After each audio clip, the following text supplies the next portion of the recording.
بسم اللہ الرحمن الرحیم ایاک نعبد و ایاک نستعین۔ میرے پاکستانیوں، بڑی تیزی سے اسلام آباد میں عدالت میں میرا توشہ خانہ کا کیس چل رہا ہے۔ ہمایوں دلاور صاحب پریزائڈ کر رہے ہیں اس میں، اور ہم نے کوشش بڑی کی ہے کہ چیف جسٹس اسلام آباد ہائی کورٹ، اور ہم بڑی دیر سے کوشش کر رہے ہیں کہ وہ ہمارا کیس ٹرانسفر کریں یہاں ہمایوں دلاور سے، کیونکہ یہ حق ہوتا ہے ایک جو ہر شخص کا، اس کا ہمیں آئین، ہمارا قانون حق دیتا ہے کہ اگر ہمیں ایک اعتماد ایک جج پہ نہیں ہوتا تو ہمارا حق ہوتا ہے کہ ہم اپلائی کریں کہ ہمارا کیس ٹرانسفر کر دیں۔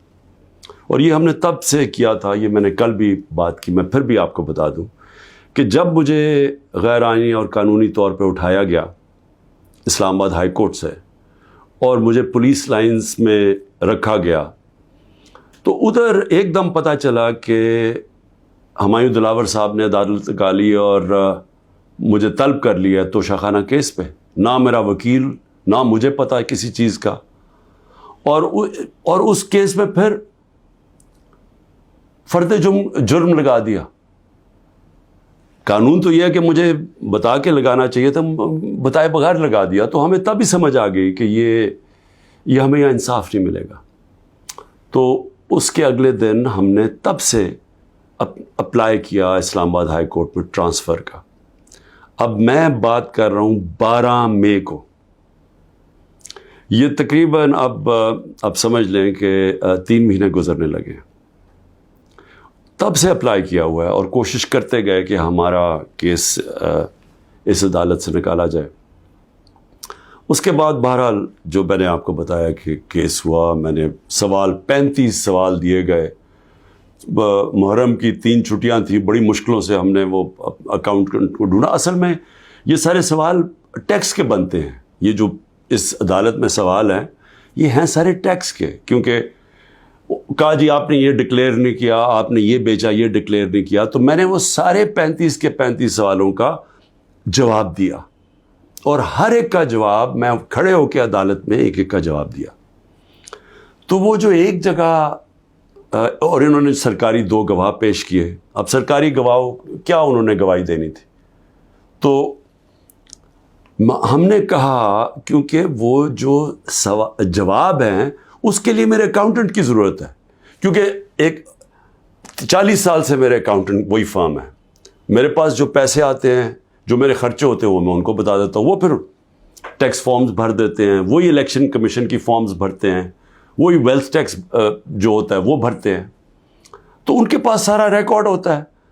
تو اب میں تو نہیں جواب دے سکتا کئی چیزوں کے، تو میں نے گواہ کے اندر اپنے اکاؤنٹنٹ کو کہا کہ وہ بیٹھے، اور وہ جو خاص طور پہ ایک جگہ پہ بات پھنسی ہوئی ہے کہ جی پیسے تو آپ شو کر رہے ہیں، لیکن پیسے کے اوپر آپ نے یہ نہیں لکھا کہ یہ توشہ خانہ کا پیسہ تھا، اماؤنٹ پورا ہے لیکن توشہ خانہ وہ نہیں لکھا۔ تو یہ اکاؤنٹنٹ نے بتانا تھا کہ وہ فارم اس نے جیسی بھی بھری، کیونکہ فارم تو وہ بھرتا ہے۔ بہرحال 1 گھنٹے کا ٹائم دیا گیا اور کہا کہ 1 گھنٹے میں اب یہ نہیں پہنچے گا تو چلو۔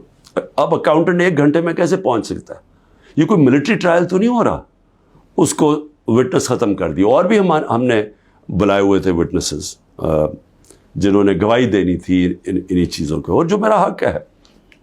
اب ایک فیئر ٹرائل ہوتا ہے کہ آپ کو موقع ملے کہ مجھے ایکیوز کریں، مجھے موقع تو دیں کہ میں اپنی صفائی پیش کر سکوں۔ نہیں موقع دیا گیا، اور بڑی جلدی سب کچھ تیزی سے کیا جا رہا ہے۔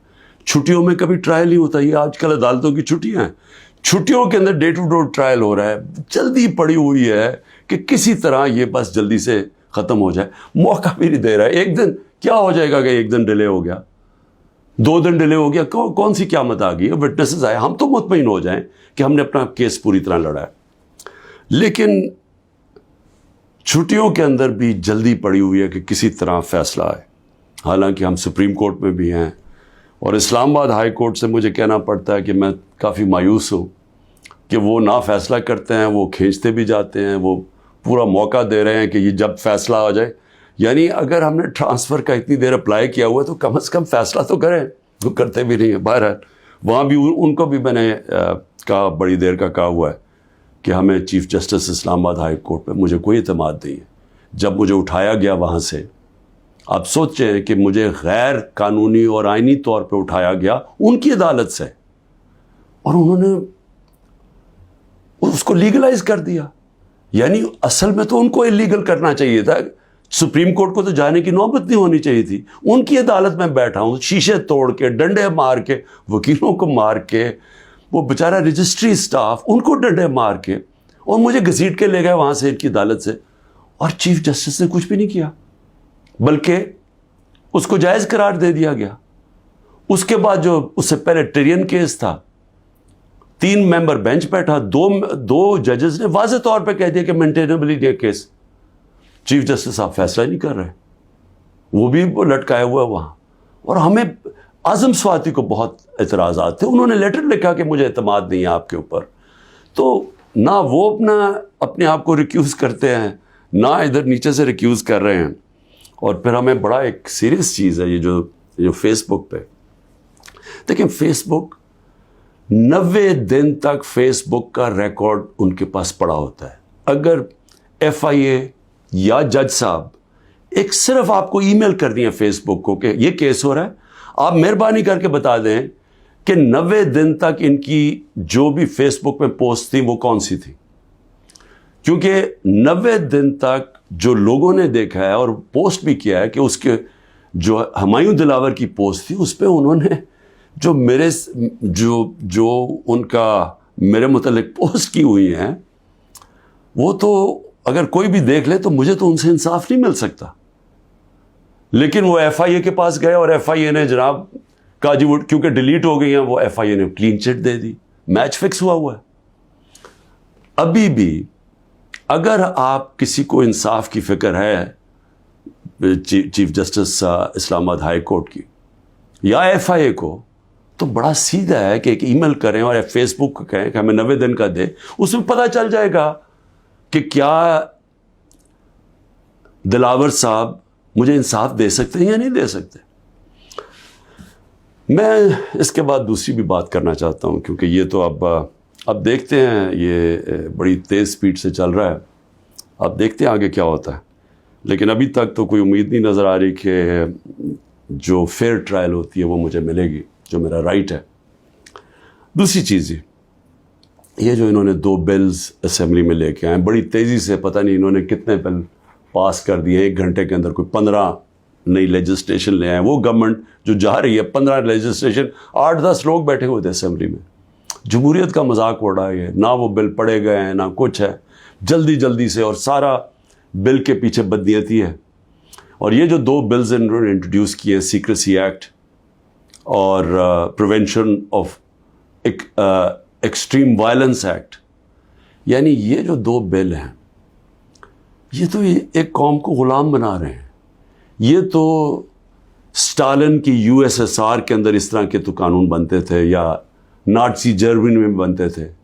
لیکن یہ کسی آزاد معاشرے میں تو کوئی تصور بھی نہیں کر سکتا کہ انٹیلیجنس ایجنسی فیصلہ کریں گی, کسی گھر میں بھی گھس جائیں گی اور فیصلہ کریں گی کہ یہ گھر کے اندر کوئی دہشت گرد ہے, اور وارنٹ ایک جو ہوتا ہے گھر میں گھسنے سے پہلے آپ کو سرچ وارنٹ لینا پڑتا ہے. اس کے بغیر آپ گھس جائیں گے گھروں میں, کسی کے گھر میں بھی گھس جائیں گے اور کچھ بھی کریں گے, اور کسی کو ان کو روکنا نہیں چاہیے. تو یہ تو ایک ملک میں بالکل ہی غلاموں کو کنٹرول کرنے کے لیے ہو رہا ہے. پھر سیکریسی ہے, ایک اور ایکٹ لے آئے ہیں کہ آپ کسی بھی اگر کوئی انٹیلیجنس ایجنسیز کا کوئی آدمی ہے, اس کا آپ نام بھی نہیں لے سکتے. اگر آپ نے نام لے لیا تو وہ آپ کوئی اسٹیٹ سے غداری کر دیں گے, سیڈیشن ہے وہ. تو یہ تو اس طرف جا رہا ہے کہ جنرل مشرف کے مارشل لاء میں بھی اس طرح کی حالات نہیں تھے. یہ تو بالکل ایک وہ معاشرہ, اور مجھے لگ رہا ہے کہ تیاری کر رہے ہیں کہ انہوں نے تو الیکشن کا کوئی نیت ہی نہیں نظر آ رہی. تو اگر الیکشن نہیں کروانے تو اس کے بعد تو پھر لوگوں کو کنٹرول ہی کرنا پڑے گا, تو انہیں حربوں سے کنٹرول کرنا پڑے گا.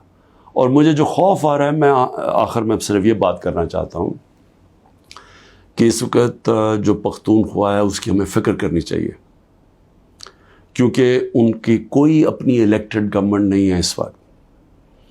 ان لوگوں کو اوپر مسلط کر دیا ہے جن کی کوئی قانونی حیثیت نہیں ہے، اور وہ جو وہاں کر رہے ہیں، جس طرح کی کرپشن ہو رہی ہے اور جس طرح کا وہاں وہ صوبہ آہستہ آہستہ وہاں دہشت گردی بڑھتی جا رہی ہے، لا قانونیت بڑھتی جا رہی ہے، تو وہ تو لوگوں کو پہلی نوجوان وہاں سارے قبائلی علاقے کا جو جس طرح کی تباہی مچی تھی، جس طرح کی قتل و غارت ہوئی ہے قبائلی علاقے میں، ڈرون اٹیک سے، ملٹری آپریشنز، اوپر سے طالبان ایک طرف، وہ دوسری طرف فوج، تو وہ جو لوگوں سے ہوا، جس طرح کی تباہی مچی وہاں، تو وہ تو اسی سے ابھی نکل رہے ہیں. تو اگر یہ اسی طرف چلا گیا پھر سے، تو مجھے تو سمجھ نہیں آ رہی کہ کیا جو اس وقت فیصلے کر رہے ہیں اس ملک کے، کیا ان کو اندازہ ہے کہ نیچے گراؤنڈ کے اوپر کس طرح کا غصہ اٹھ رہا ہے؟ کیا اندازہ ہے کہ جب وہ پولیس لائنز کے اندر جب 100 پولیس والے شہید ہوئے تھے، پتہ ہے نیچے سے کیا آوازیں آ رہی تھیں؟ اور اب جو بجوڑ میں ہوا اس کے اوپر سارے پختونخوا کے اندر کس طرح کا غصہ گیا ہے؟ کیا کسی کو اندازہ ہے کہ یہ کس طرف جا سکتا ہے؟ اور میں اس لیے کہہ رہا ہوں کہ بہت ضروری ہے، ایک ہی طریقہ ہے کہ یہ جو نیچے گراؤنڈ کے اوپر غصہ ہے یہ تب نکلتا ہے جب الیکشنز کرواتے ہیں. الیکشنز میں لوگوں کا غصہ نکل جاتا ہے، اور پھر ایک جب منتخب گورنمنٹ آتی ہے لوگ امید لگا لیتے ہیں، اور ہوتا کیا ہے کہ وہ جو سارا ٹیمپریچر ہے وہ نیچے آ جاتا ہے، سٹیبلٹی آ جاتی ہے، استحکام آ جاتا ہے ملک میں. تو یہ جو دوسری طرف ابھی کوششیں ہو رہی ہیں، جو لوگ اس ملک میں جن کا جینا مرنا ہے ان کو خوف آنا شروع ہو گیا. جو 12 لاکھ یہاں سے پروفیشنلز چھوڑ کے گئے ہیں اور جا رہے ہیں، آج ہمیں سمجھ آنا چاہیے کہ ان کی امید ختم ہو گئی ہے. یہ سب سے خطرناک چیز ہے کہ ایک معاشرے میں لوگوں کی امید چلی جائے. تو جس طرف ہم جا رہے ہیں یہاں تو کوئی روشنی نہیں نظر آ رہی، اور اگر انہی لوگوں نے بیٹھے رہنا یا اسی طرح پاکستان میں الیکشنز کے بغیر ایک کنٹرولڈ گورنمنٹ چلانی ہے اور لوگوں کو کنٹرول کر کے چلانا ہے. میں یہ اپنے تجربے سے ایک تاریخ کا ایک طالب علم ہوں، میں آپ کو بتانا چاہتا ہوں جو سیاست میں ایک زیرو سے ایک پارٹی آج سب سے بڑی ماشاءاللہ پاکستان کی پارٹی ہے، جو میرا تجربہ ہے عوام کا، میں آپ کو کہنا چاہتا ہوں کہ یہ پاکستان کو ادھر لے کے جا رہے ہیں. جو لوگ سمجھ رہے ہیں کہ وہ ڈنڈے کے زور سے اس ملک کو کنٹرول کر لیں گے، وہ سمجھتے نہیں ہیں، عوام کی سوچ نہیں سمجھتے، نہ وہ تاریخ جانتے ہیں، نہ وہ پولیٹکس سمجھتے ہیں، اور وہ پاکستان کے لیے بہت بڑا خطرناک اندھیرے کی طرف ہم لے کے جا رہے ہیں. پاکستان زندہ باد.